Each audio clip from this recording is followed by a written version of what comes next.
Hello students, now we are going to do second part of your poem, An Elementary School Classroom in a Slum. In first part, we discussed first two stanzas. जैसे कि थोड़ा सा मैं उसको recap कर दूं कि first stanza में उसने बताया पोइट ने कि कौन क्या क्या स्टेटस है बच्चों का, कैसे बच्चे हैं क्लासरूम में। ये जो स्लम एरिया का स्कूल है जहाँ को जिस क्लासरूम के बारे में ये बता रहा है कि कैसे बच्चे हैं। और दूसरे स्टेंजा में इसने बताया कि क्लासरूम कैसा है और क्लासरूम में क्या क्या फ़ोटोज़ लगी हैं, ख़ास तौर पे कि उसमें बहुत सुंदर सुंदर फ़ोटोज़ लगी हैं, पूरे वर्ल्ड की जो भी ब्यूटीफुल चीज़ें हैं उसके बारे में फ़ोटोज़ उसकी लगी हैं, विलियम शेक्सपियर की फ़ोटो लगी है और भी बहुत सारी फ़ोटोज़, वर्ल्ड का मैप लगा है। और ये बच्चों को ये दिखाने के लिए कि ऐसा संसार बाहर है। तो अब हम थर्ड स्टेंजा में शुरू करेंगे और उसमें ये बता रहा है कि जो ये फ़ोटोज़ लगी हैं इनके क्लासरूम में, इनका इनसे कोई लेना देना है या नहीं। तो let's start. Surely Shakespeare is wicked the map a bad example. ये जो कह रहा है कि शेक्सपियर की जो फ़ोटो लगी है इनके क्लासरूम में ये विक्ड है, बहुत बुरी है। The map a bad example, और वो जो वर्ल्ड का मैप लगा रखा है ये भी बैड एग्जाम्पल है। क्यों कहा बुरी? ऐसा नहीं कि शेक्सपियर की शक्ल बुरी है, यहाँ पे बुरी इसलिए कि विलियम शेक्सपियर जो पोइट्री लिखता है, जो भी उसने प्यार की बातें की हैं या वर्ल्ड की बातें की हैं, तो वो इनके किस काम का? जब इनके पेट में तो रोटी नहीं जाती और अच्छे से ये डेवलप नहीं हो पा रहे, तो फिर विलियम शेक्सपियर के बारे में पढ़ना सुनना तो बहुत दूर की बात है। तो इसलिए शेक्सपियर की फ़ोटो लगाना कोई अच्छी चीज़ नहीं है, इनके किसी काम की नहीं है। और जो वर्ल्ड का मैप है वो बैड एग्जाम्पल है। क्यों है बैड एग्जाम्पल? क्योंकि वर्ल्ड इन्होंने देखा ही नहीं, तो मैप का ये क्या करेंगे? with ships and sun and love tempting them to steal। और जो फोटोज लगी हैं सुंदर सुंदर शिप्स की, सन की, जो मॉर्निंग टाइम में सन जब उगता है उसकी फ़ोटो लगी हैं, बहुत प्यारी प्यारी और भी फ़ोटो लगी हैं। Love tempting them to steal. Tempting, tempt होता है अट्रैक्ट करना, देम टू स्टील, उनको अट्रैक्ट कर रहा है। जैसे देखो ये बच्चे, अगर इन बच्चों के पास कोई भी इस तरह की फैसिलिटी नहीं है, ये कहीं घूम सकते नहीं, और फिर जो है अगर इन बच्चों को ऐसी ऐसी फोटोज़ दिखाई जाती हैं, जब उसमें लगती हैं तो इनको लगता है कि हम यहाँ तक नॉर्मली तो पहुँच नहीं सकते, तो फिर इनको इंस्टिगेट किया जा रहा है, स्टील, यानी कि ये चोरियां करके गलत रास्ते पे चल के बच्चे और इन लग्जरी को, इन ये जो फैसिलिटीज़ को ये अचीव करने की सोचें। तो इसलिए ये बहुत गलत बात है, इन बच्चों को ये सब चीज़ें वहाँ पे फ़ोटोज़ और इस तरह की नहीं लगानी चाहिए। श्योरली शेक्सपियर जो पहली लाइन है उसमें एलिट्रेशन है, क्योंकि स की साउंड आ रही है दोनों वर्ड्स में। For lives that slowly turn in their cramped holes। और इन बच्चों की जो जिंदगियां हैं, इन बच्चों की जो लाइफ है वो किस में है? स्लीली टर्न, स्लीली, कनिंग, बहुत ही शार्प मोड़ पड़ते हैं, क्रैम्प्ड होल्स हैं। क्रैम्प्ड होल्स यानी कंजस्टेड होम्स। क्रैम्प्ड होल्स इनके इनके घरों को कहा गया है। जो कंजस्टेड होम है तो बहुत कंजस्टेड घरों में रहते हैं, तंग घरों में। From fog to endless night, इनका जो फ्यूचर है वो क्या है? आज धुंधला है, from fog to endless night.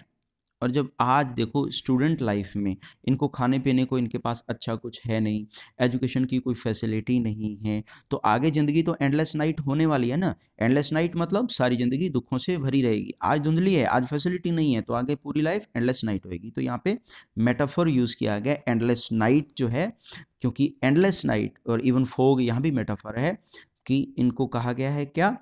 कि बहुत बुरा फ्यूचर इनका होने वाला है।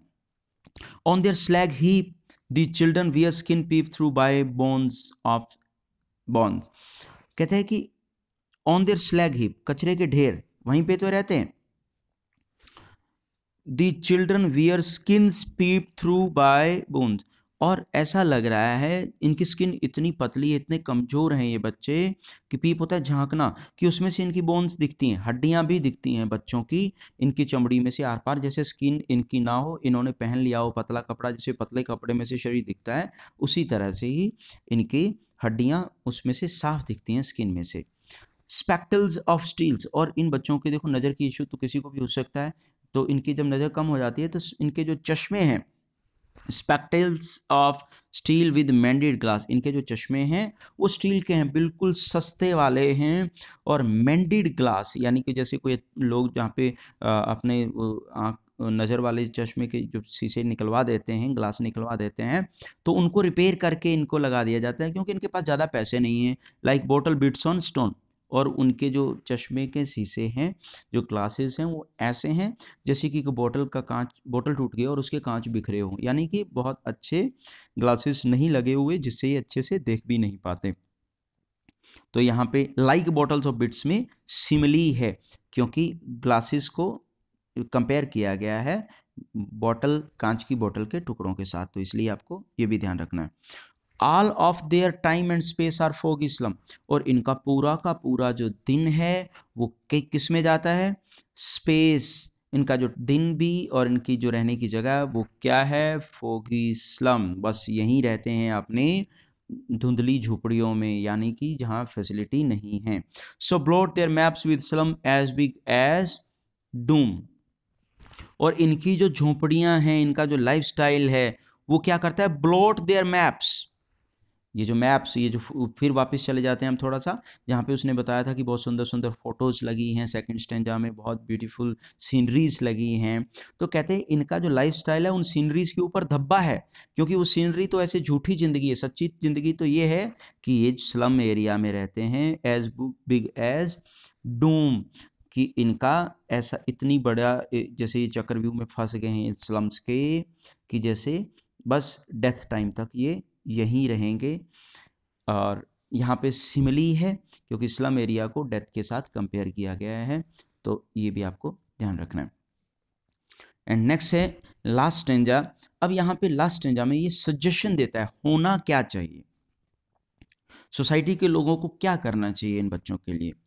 कहते हैं unless governor inspector visitor this map becomes their window, ये विंडो फिर आ गया, मैंने आपको कहा था विंडो वर्ड का ध्यान रखना है, फर्स्ट पार्ट जब हम डिस्कस कर रहे थे, सेकंड स्टेंजा में आया था ये।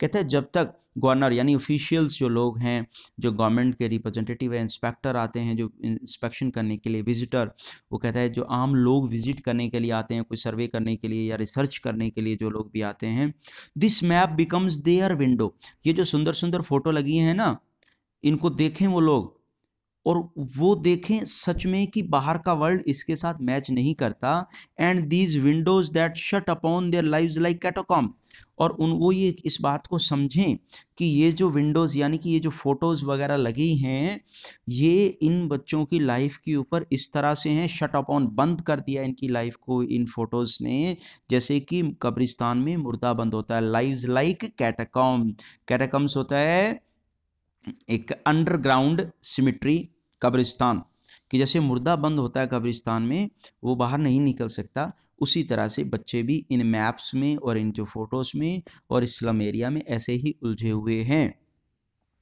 और यहाँ पे लाइक कैटाकॉम्स यानी कंपैरिजन किया गया बच्चों की ज़िंदगी को कैटाकॉम्स के साथ, तो यहाँ पे भी सिमिली है। अब ये सजेशन दे रहा है, break open till they break the town and show the children to green fields. Break, एक तो यहाँ पे एलिट्रेशन है, ब साउंड दो बार आ रहा है शुरुआत में, तो एलिट्रेशन है, ये आपको ध्यान में रखना है।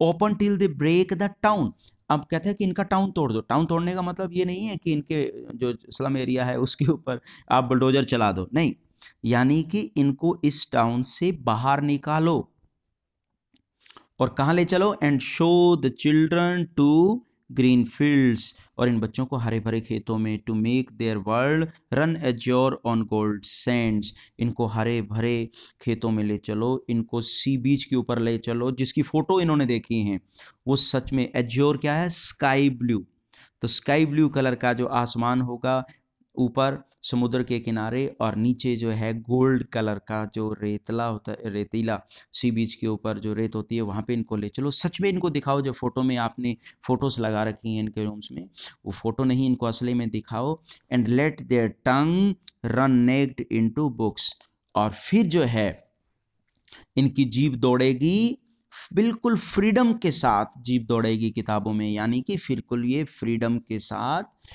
जो है पूरी तरह से ये पढ़ पाएंगे। ये जो नेक्ड है, नेक्ड इनटू द बुक्स, कि जीभ नंगी दौड़ पाएगी, इसका मतलब ये नहीं है कि जीभ जीभ जीभ के कोई कपड़े होते हैं, लेकिन नेक जैसे एक बच्चा होता है जो नंगा घूमता है बिल्कुल फ्रीडम के साथ, free of all the tensions, एक छोटा बच्चा नंगा जब घूमता है, तो उसी तरह से इसने कहा कि जैसे एक छोटा बच्चा नंगा होकर घूमता है, उसको कोई किसी तरह की टेंशन नहीं होती और अपना रिलैक्स मस्ती में रहता है, इसी तरह से जब ये बच्चे जो फोटोज़ आपने लगा रखी है इनके रूम में, अगर वो सारा संसार इनको दिखाओगे तो फिर एक बच्चे की तरह टेंशन फ्री होके पढ़ पाएंगे। तो ये नेक्ड इनटू बुक्स यहाँ पे मेटाफर है। The white and green leaves open, और फिर इनकी लाइफ में white and green leaves open. White and green leaves क्या होती हैं? जैसे आपने पौधे के ऊपर पत्तियां आती देखी, तो पहले वो हल्की वाइट होती हैं और बाद में ग्रीन होती चली जाती हैं, light green then dark green, यानी एक नई जिंदगी आएगी। White and green leaves open, यानी इनकी एक नई लाइफ की शुरुआत होगी और फिर ये अच्छे से अपनी जिंदगी जी पाएंगे। History there whose language is the sun, और इतिहास उन्हीं लोगों का रहा है जिनकी भाषा सन। अब भाषा सूरज रही है, ये तो अजीब लग रहा है। सन यानी एक अल्टीमेट फ्रीडम, तो जो लोग अल्टीमेट फ्रीडम में जिए हैं, इतिहास उन्हीं का रहा है। तो ये सन जो है यहाँ पे भी मेटाफर है, क्योंकि यहाँ सन जो है अल्टीमेट फ्रीडम के लिए, फुल फ्रीडम के लिए यूज़ किया गया है। तो इनको फ्रीडम दो, इनको असली संसार दिखाओ और इनको सारी फैसिलिटी दो, और ये फिर रिलैक्स होके ये भी नया इतिहास बना पाएंगे और अपनी लाइफ को अच्छे से जी पाएंगे। So this was the word for word explanation of the poem. उम्मीद है कि आपको समझ में आई होगी। And next will discuss NCERT question answers. Thank you.